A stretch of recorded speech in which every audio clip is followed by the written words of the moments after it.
Queen Zarathel stood at the massive window of her palace, looking out at the 3 purple moons that hung in the night sky of Kethmor Prime. Her tall figure cast a long shadow across the marble floor. At 8 feet tall, with natural armor plates, covering her blue-gray skin, she was an impressive sight even by Kethmoran standards. Her people were warriors, born and bred for battle across the stars. Tomorrow would bring the humans to her world for peace talks. The Kethmoran Empire had been expanding across the galaxy for over 2,000 years. They had conquered dozens of worlds and absorbed many alien races into their empire. Most species either fought and lost or surrendered quickly when they saw the might of the Kethmoran fleet. But these humans were different. They had not surrendered when the Kethmoran ships first arrived at their borders. They had not attacked either. Instead, they had sent messages asking for talks. This puzzled many of Zarathel's generals. What could these weak creatures possibly offer the mighty Kethmoran Empire?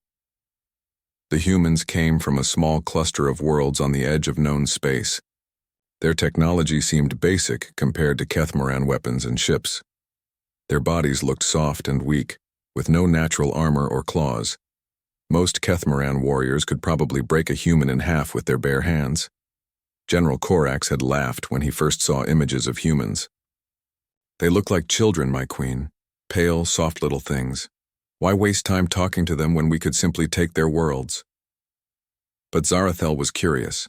Intelligence reports showed that humans had somehow survived on a world that should have killed them long ago. Their planet Earth was filled with dangerous animals, deadly weather, and diseases that would wipe out most species. Yet humans had not only survived, but had spread to other worlds in just a few hundred years. The next morning, the human diplomatic ship landed in the royal spaceport. Zarathel watched from her throne room as the delegation was escorted inside. There were 5 humans in total, all wearing simple black uniforms. They looked so small compared to her guards. The lead human stepped forward and bowed respectfully. "Your Majesty, I am Ambassador Marcus Chen, representing the United Earth Alliance. We are honored to meet with you." Zarathel studied the man carefully. He was shorter than the others, maybe 6 feet tall. His hair was black with some gray at the sides, and his brown eyes seemed calm despite being surrounded by alien warriors who could crush him easily. Unlike his companions, he did not seem nervous or afraid. "Welcome to Kethmor Prime, humans," Zarathel said in her deep voice. "You have traveled far to speak with us. What brings you to our empire?" Marcus stepped closer, his hands empty and open. "We come seeking peace, Your Majesty. Our peoples need not be enemies. We believe we can find ways to help each other." This caused murmurs among the Kethmoran nobles in the throne room. Help each other? What could humans possibly offer them? General Corax leaned forward in his seat. "What help could your weak species provide to the mighty Kethmoran Empire? You have no great weapons, no powerful ships, no warrior tradition." Marcus turned to face the general calmly. "You are right, General. We are not mighty warriors like your people. But perhaps that is exactly why we might be useful allies rather than conquered subjects." The talks continued for 3 days. Marcus proved to be surprisingly skilled at negotiation. While his fellow humans seemed overwhelmed by Kethmoran culture and customs, Marcus adapted quickly. He learned their greeting gestures, remembered the names and ranks of dozens of nobles, and even made jokes that made some of the stern warriors laugh. What impressed Zarathel most was how Marcus handled insults and challenges. When young nobles mocked human weakness, he did not become angry or defensive. Instead, he agreed with them cheerfully, then somehow turned the conversation to subjects where his knowledge was useful. During a dinner on the second night, Lord Vextar tried to embarrass Marcus by asking him to demonstrate human warrior skills against a training dummy. The crowd expected to see the human fail miserably. Marcus picked up a Kethmoran practice sword, which was clearly too heavy for him. He struggled to lift it properly, and his first few swings were awkward and weak. The nobles laughed, but Marcus just smiled. "You are right, Lord Vextar. I am terrible with your weapons, but watch this." He put down the sword and picked up a small metal ball from a nearby table.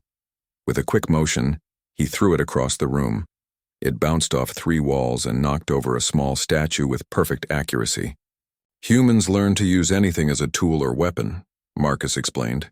We may not be strong, but we are very good at finding new ways to solve problems. That night, Zarathel found herself thinking about the strange human ambassador.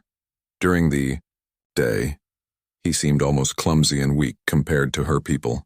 But when he spoke, there was something in his eyes that suggested hidden depths.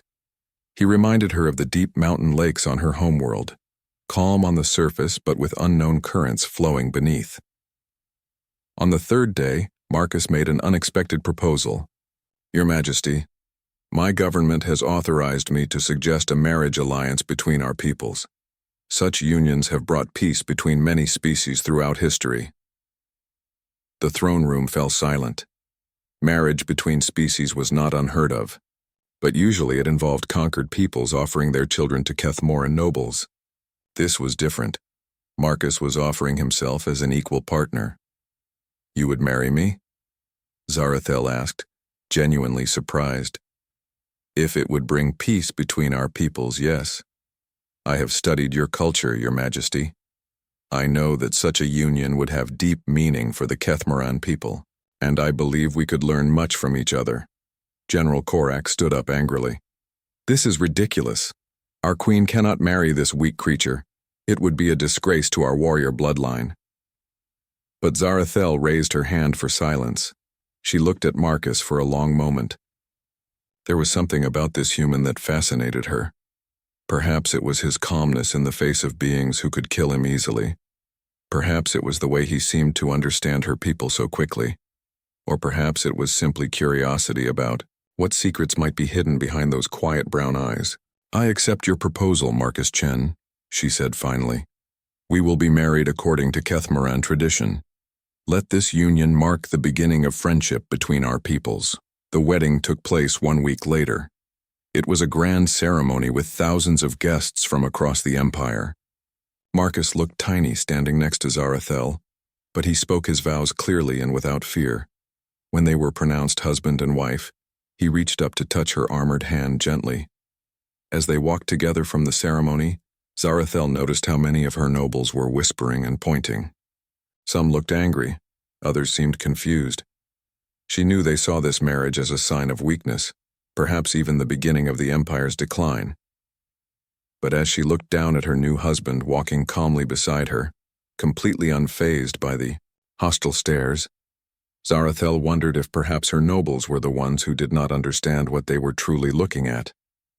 Time would tell if she had made the right choice. For now, she was content to see where this strange partnership would lead. 6 months had passed since the royal wedding, and Marcus Chen had settled into life as the queen's consort. The massive palace that had once seemed impossibly grand now felt familiar, though he still drew stares wherever he went. The Kethmoran servants were polite but distant, unsure how to treat this strange human who had married their warrior queen. Marcus had been given quarters in the royal wing, but they felt more like a comfortable prison than a home. The furniture was built for beings much larger than humans, forcing him to use step stools to reach basic items.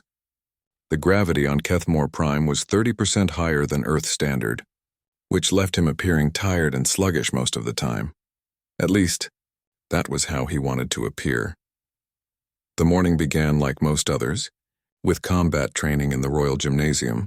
Zarathel had insisted that her new husband learn Kethmoran fighting techniques, both for his own protection and to help him understand warrior culture. Marcus stood in the center of the training circle, holding a practice spear that was clearly too heavy for his frame. Again, shouted Master Thokran, the palace weapons instructor. The massive Kethmoran warrior gestured impatiently at the training dummy. You must put your whole body into the thrust, human. Use your legs, not just your arms. Marcus nodded and approached the armored dummy once more. He planted his feet, gripped the spear with both hands, and lunged forward. The spear tip barely dented the dummy's chest plate, and the impact sent Marcus stumbling backward. Several young nobles watching from the gallery laughed openly. Pathetic, muttered Lord Kexvar to his companions. 6 months of training and the Queen's pet human still fights like a child. What does she see in this weakling? Master Thokran's 4 eyes showed frustration and a hint of pity. That is enough for today, Consort Marcus. Perhaps tomorrow we will try a lighter weapon. Marcus bowed respectfully. Thank you for your patience, Master. I know I am a poor student, but I will keep trying. As he left the gymnasium, Marcus could hear the continued mockery from the nobles. It was exactly what he wanted them to think. Every clumsy move, every stumble, every moment of apparent weakness was carefully calculated. He had been trained by the best special forces instructors on Earth, and one of the first lessons was that enemies who underestimated you were enemies who made fatal mistakes. The rest of the morning was spent in the Royal Library, where Marcus had claimed to be researching Kethmoran history and culture.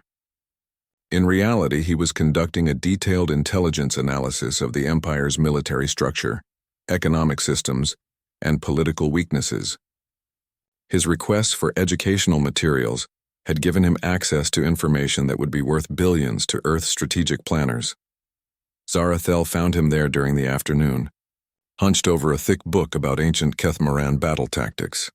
She moved surprisingly quietly for someone wearing full ceremonial armor, but Marcus had heard her approach long before she spoke. "Still studying, my husband?" she asked, settling into a chair across from him. The furniture groaned under her weight. Marcus looked up and smiled.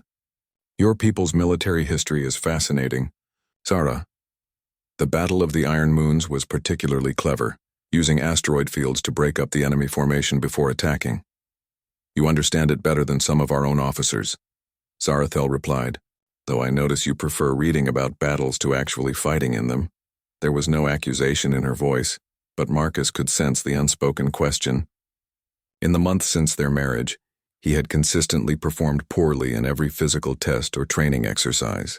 By Kethmoran standards, he was not just weak but almost completely useless as a warrior. "I know I am a disappointment in combat, my queen," Marcus said quietly. "My people are not warriors like yours. We solve problems with our minds rather than our strength." Zarathel studied her husband carefully.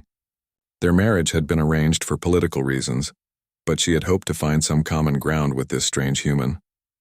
Instead, she found herself married to someone who seemed increasingly fragile and helpless.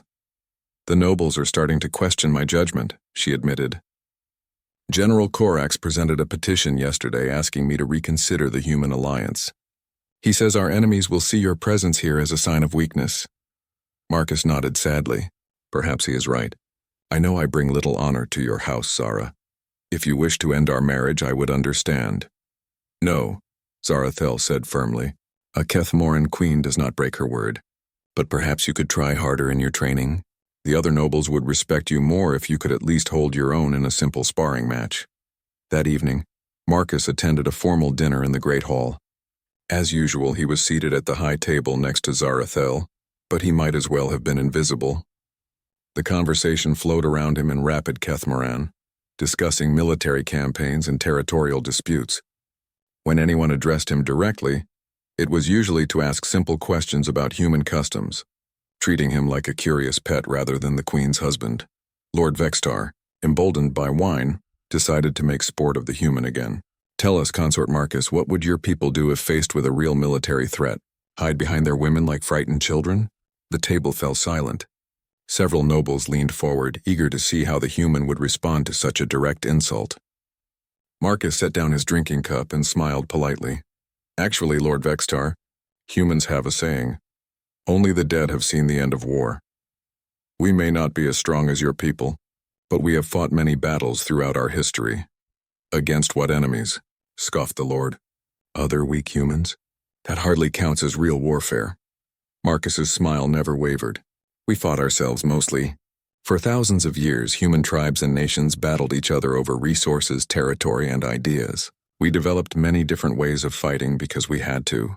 When you always face enemies who think like you do, you must become very creative to survive." General Corax leaned back in his chair, amused. "So humans are good at killing other humans. How impressive. But what would you do against real warriors like us?" "Hopefully never find out, General," Marcus replied mildly. "Peace is much better than war, don't you think?" This response drew more laughter from the nobles. Even Zarathel looked slightly embarrassed by her husband's apparent cowardice. As the evening continued, Marcus endured more jokes and subtle insults, always responding with the same gentle humor and self-deprecation. Later that night, alone in his chambers, Marcus allowed his careful mask to slip for just a moment. He moved to the window and looked out at the alien city below. The Kethmaran capital sprawled for hundreds of miles in every direction, filled with massive structures that spoke of a civilization confident in its own power. Marcus had fought in the Martian Rebellion, where human colonists had held off corporate security forces for 3 years, using nothing but improvised weapons and guerrilla tactics. He had seen what happened when humans were pushed to their limits. He had been part of operations that would have given these proud alien warriors nightmares, but none of that mattered now. His mission was not to fight but to observe and understand.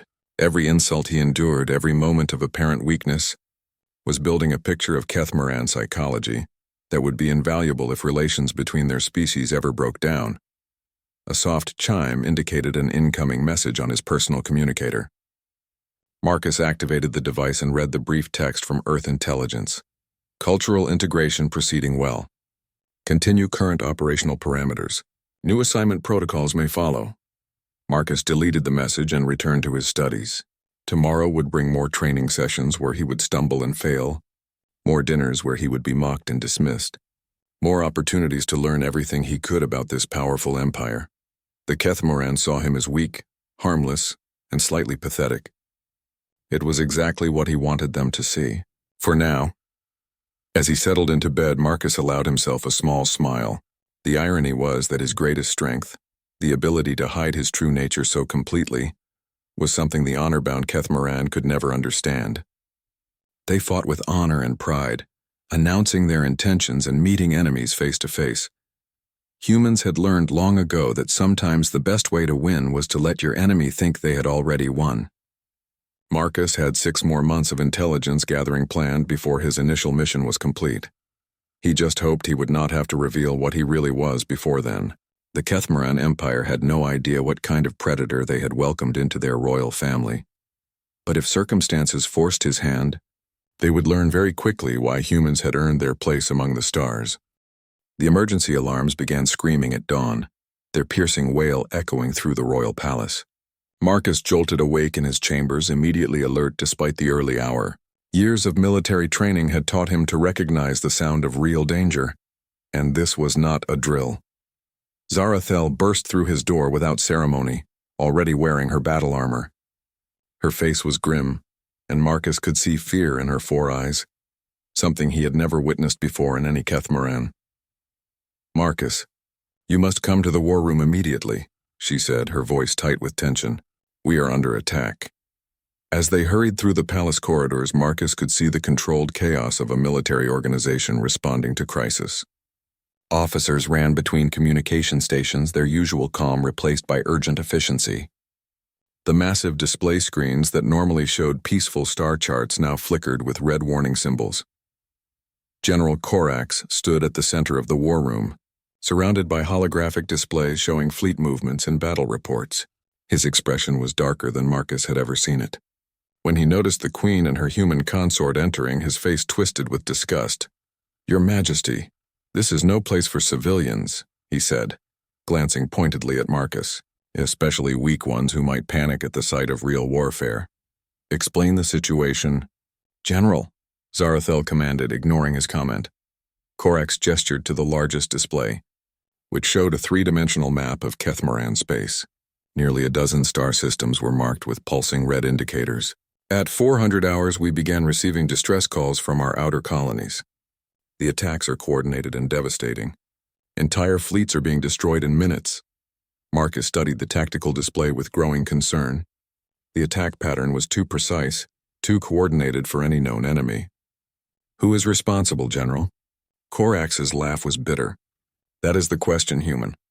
The attacking ships do not match any known design in our databases. They appear to be completely mechanical. No life signs detected on any vessel." Admiral Thekron, the fleet commander, stepped forward with a data tablet.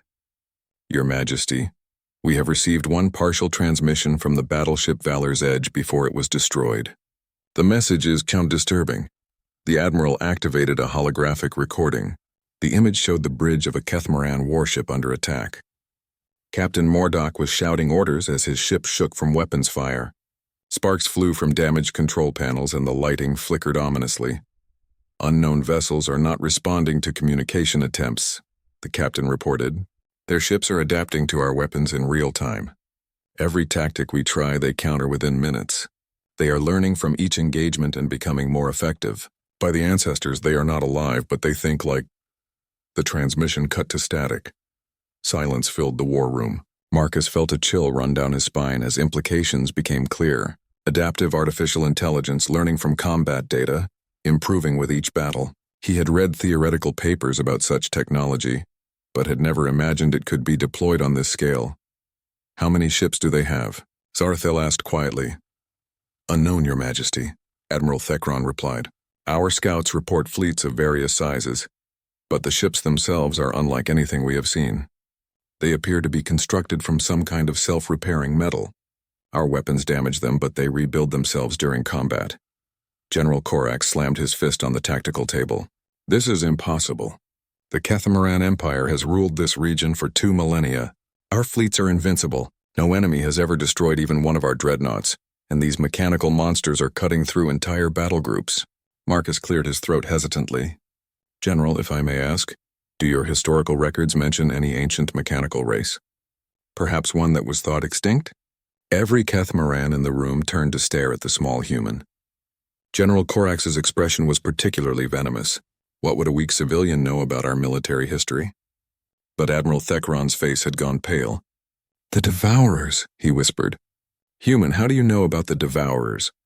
Marcus felt all eyes on him as he spoke carefully. I have been studying your historical archives, Admiral.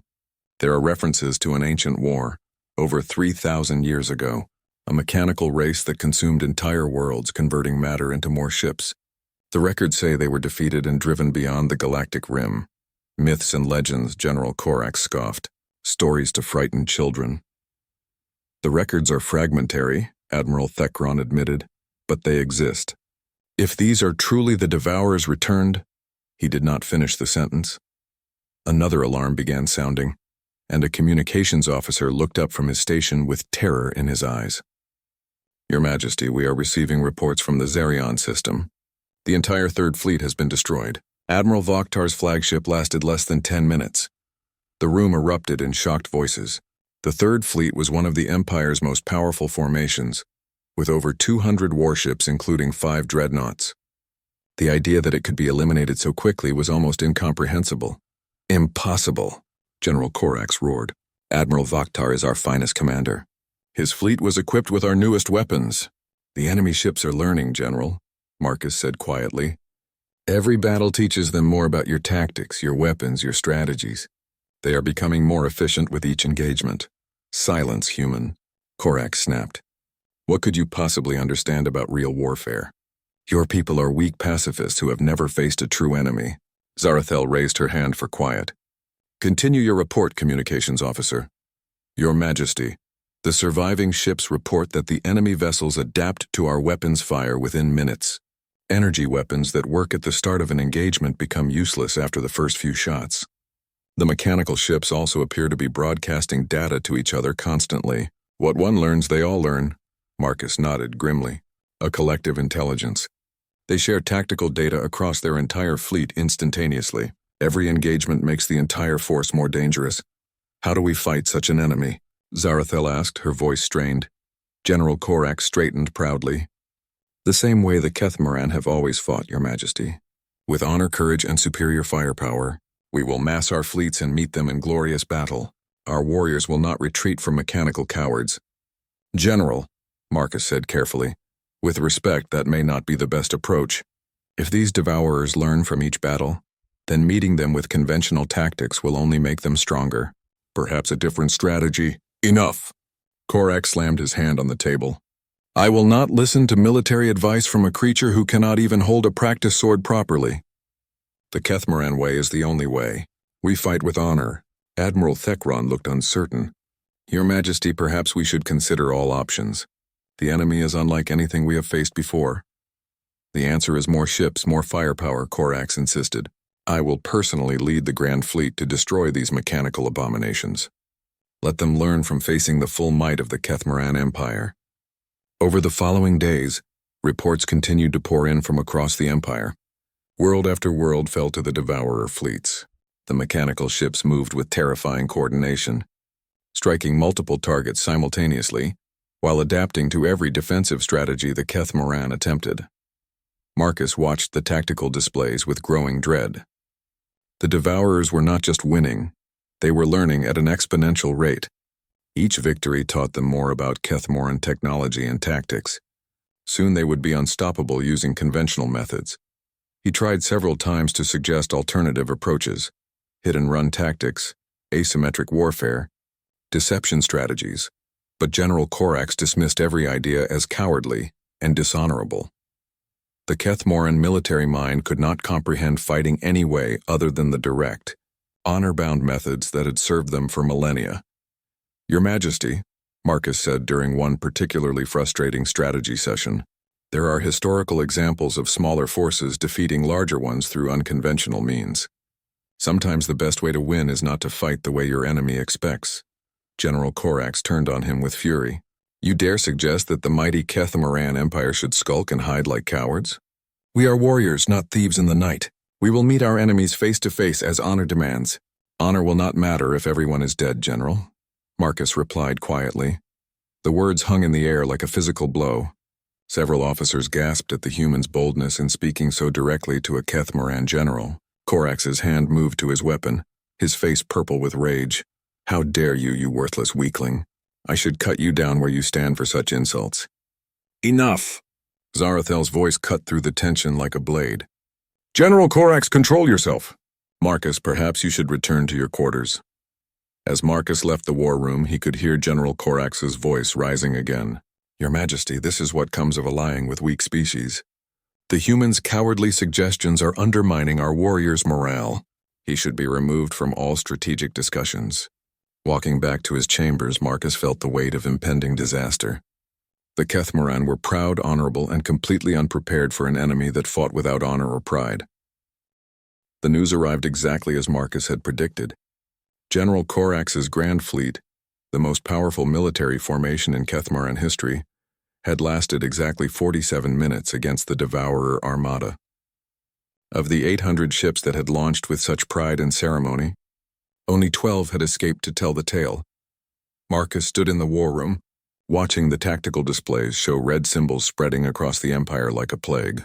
Around him, Kethmoran officers moved in stunned silence, their faces showing the blank expression of people whose entire worldview had just collapsed. Admiral Thekron stared at the communication logs with shaking hands. "General Corax's last transmission. He said the enemy ships were moving like they knew our every strategy before we even implemented it. They countered our formations, anticipated our maneuvers, and adapted to our weapons in real time. The Devourers now have complete tactical data on our entire military doctrine," Zarathel said quietly. Her voice was steady, but Marcus could see the despair in her eyes. "They know everything about how we fight, how we think, how we organize our forces. Your Majesty," Communications Officer Nektal looked up from his station with barely controlled panic. "We are receiving surrender demands from the enemy fleet. They will reach Kethmore Prime in 18 hours. The room fell silent except for the soft humming of computer systems. Outside the palace windows, Marcus could see the massive orbital defense platforms that protected the capital world. Those platforms represented the Empire's last line of defense, equipped with weapons that could destroy entire fleets. They would not be enough. Not against an enemy that learned from every engagement. "Options?" Zarathel asked, though her tone suggested she knew there were none. Admiral Thekron spread his hands helplessly. "Your Majesty, our remaining fleets are scattered across the Empire trying to defend their local systems. Even if we could recall them all, they would only provide the enemy with more tactical data. Every ship we send against them makes them stronger." "Then we fight with the orbital platform," said Commander Velkan, trying to sound brave. "The capital's defenses have never been breached.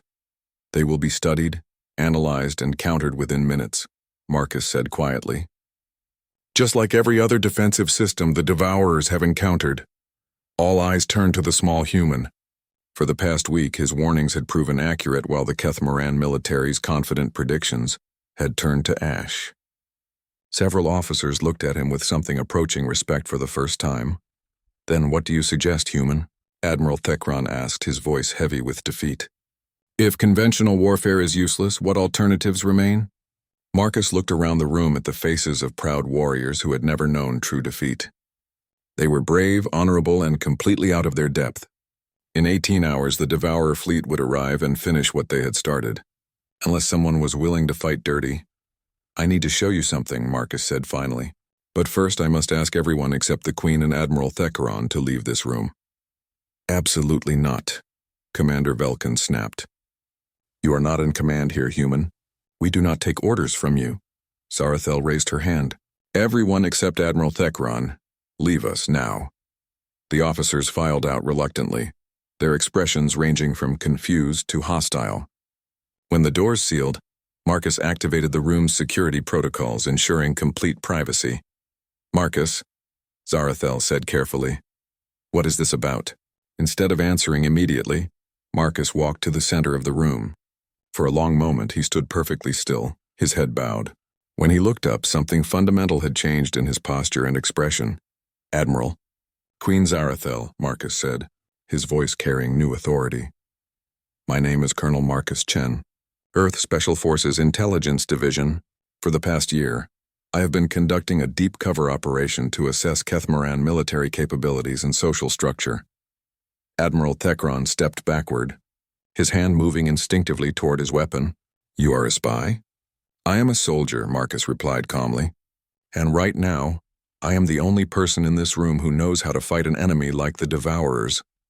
Zarathel's face showed a mixture of shock, betrayal, and growing understanding. "The marriage, everything. Was it all false?" Marcus met her eyes steadily.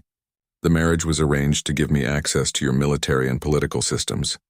But my respect for you and your people has been genuine from the beginning. That is why I am revealing myself now instead of allowing you to fall." "You have been deceiving us for months," Admiral Thekaron said, his voice rising. "How do we know this is not some human plot?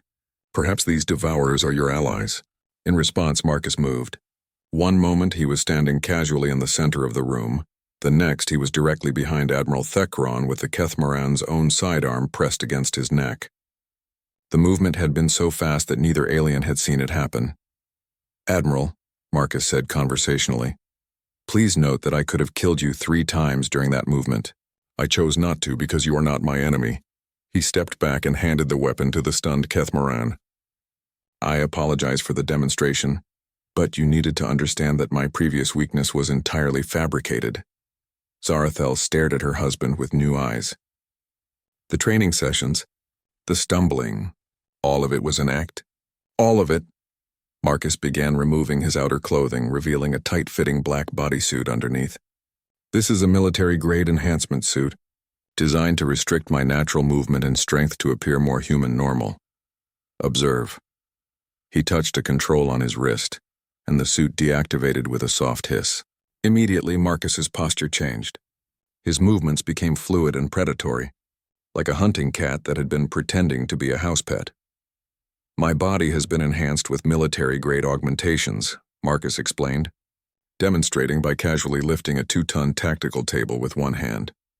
"Strengthened bones, enhanced reflexes, improved healing, tactical data processing implants. I am what humans call a super soldier." Admiral Thekaron backed away, his face showing fear for the first time. "You could have killed anyone in the palace at any time." "Yes, but that was never my mission." Marcus set the table down gently. "Admiral, in human space we have faced enemies similar to the Devourers. Adaptive artificial intelligences, self-repairing mechanical forces, collective learning networks. We know how to fight them because we had to learn how to fight them." "How?" Zarathel asked, her voice barely a whisper. "Asymmetric warfare, unpredictable tactics, deception, misdirection, and controlled chaos. We fight in ways that logical minds cannot anticipate, because our strategies often seem illogical even to us." Marcus's expression became grim. "During the Martian Rebellion, I personally led operations against AI-controlled security forces. We won by being too chaotic and unpredictable for their learning algorithms to counter." He activated a holographic display showing tactical scenarios. "The Devourer's strength is their ability to learn from organized military opposition. Their weakness is that they expect rational, strategic thinking from their enemies. Humans gave up purely rational warfare centuries ago. Admiral Thakron studied the display with growing amazement. These tactics, they make no military sense. Attacking your own supply lines? Retreating toward the enemy? Using weapons as decoys instead of weapons? Exactly. To a logical mind, human warfare appears insane. That insanity is what makes it effective against adaptive artificial intelligence. Zarathel moved closer to her husband, seeing him clearly for the first time. You have been protecting us from the beginning. Not just gathering intelligence, but preparing for this moment. Marcus nodded.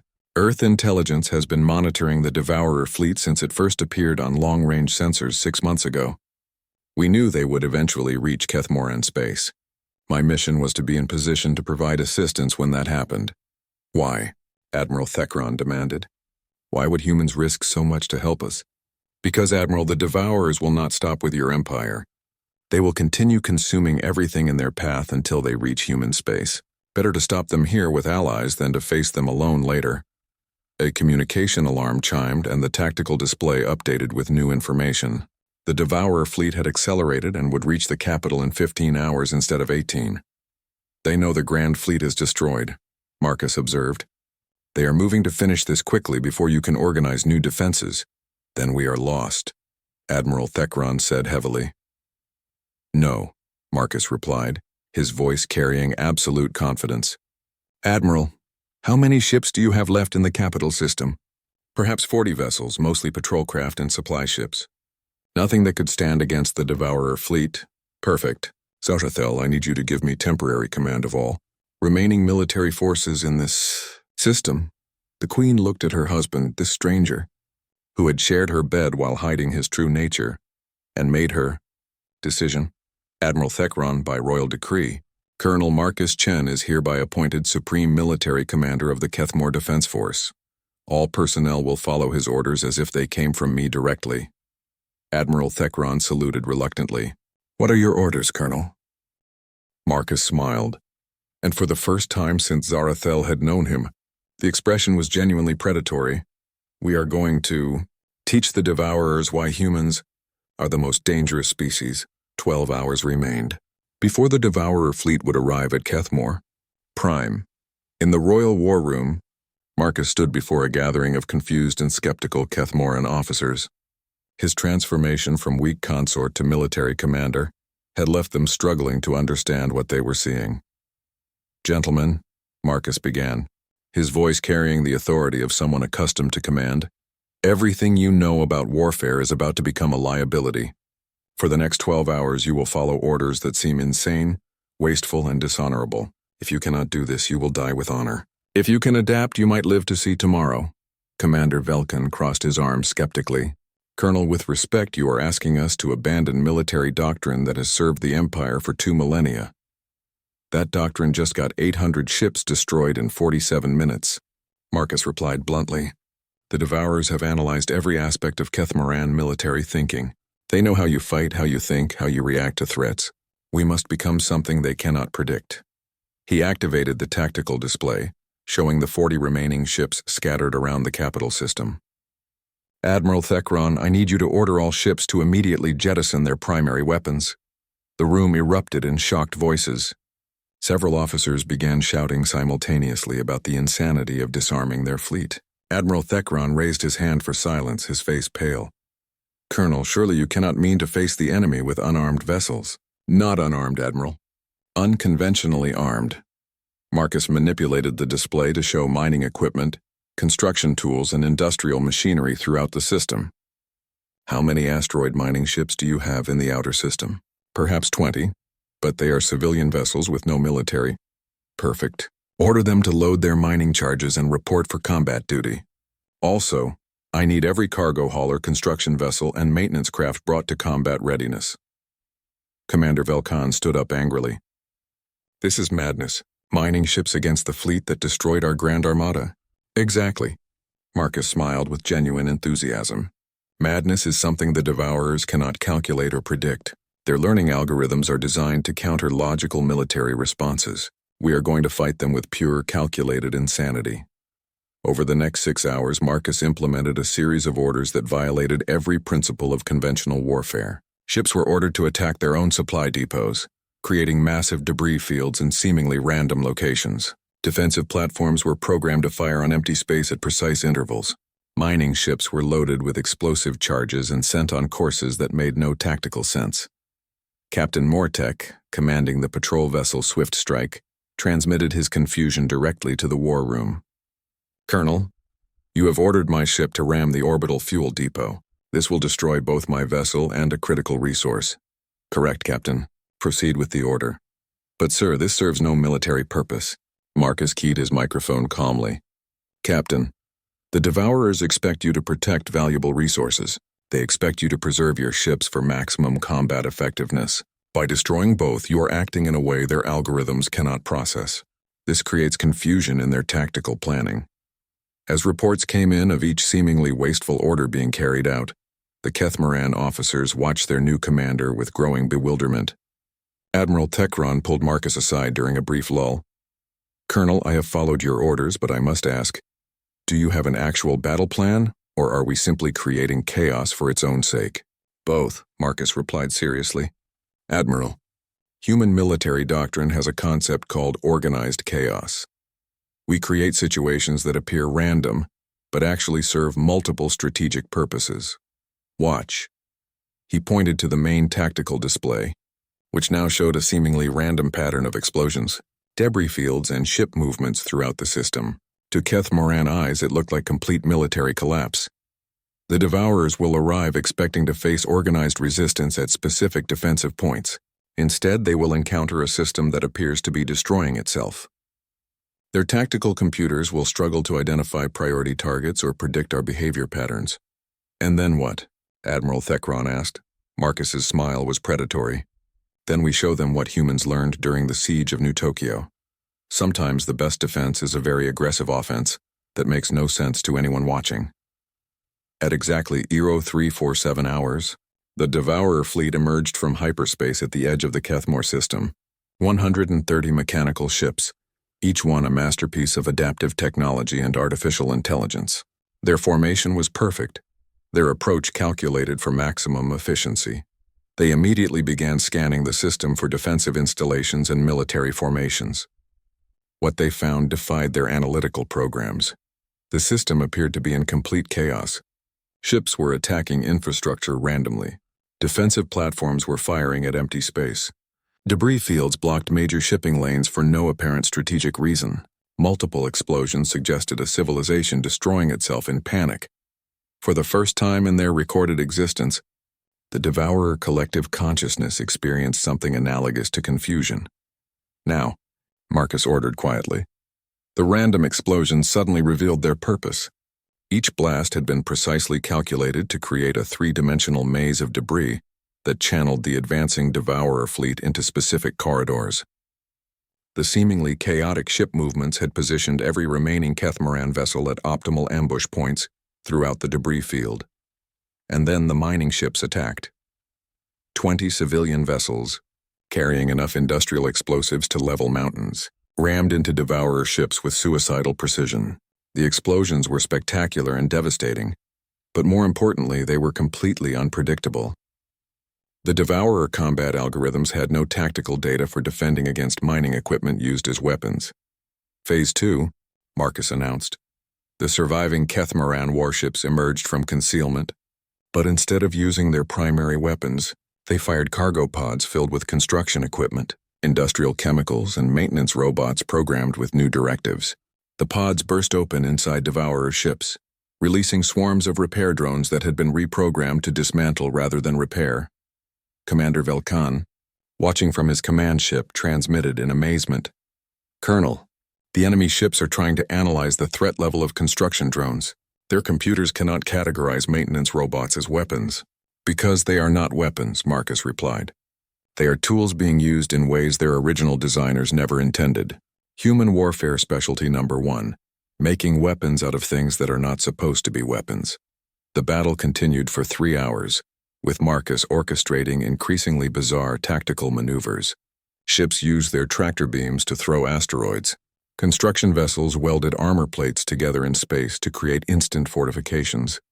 Even the space traffic control system was weaponized. sending false navigation data that caused Devourer ships to collide with each other. By dawn, the mechanical fleet was in full retreat. They had lost 47 ships to an enemy that had fought using tactics their learning algorithms could not process or counter. For every strategy they developed, the humans in Kethmoran implemented 3 more that violated all logical military doctrine. As the last Devourer ships fled beyond the system's edge, the war room erupted in celebration. Kethmoran officers who had questioned Marcus's sanity hours earlier now looked at him with awe and respect. Incredible, Admiral Thekron laughed, examining the battle reports. We defeated the fleet that destroyed our Grand Armada, and we did it with mining ships and construction equipment. Zarathel approached her husband, seeing him clearly for the first time since his revelation. You are not the man I married, she said quietly. No, Marcus admitted, but I am the man who chose to save your people when I could have simply completed my mission and left. And what was your mission, Colonel? Marcus met her eyes steadily. To determine whether the Kethmoran Empire would be a valuable ally or a potential threat to humanity. The answer is that you are both, which makes you interesting. Queen Zarathel considered this for a long moment.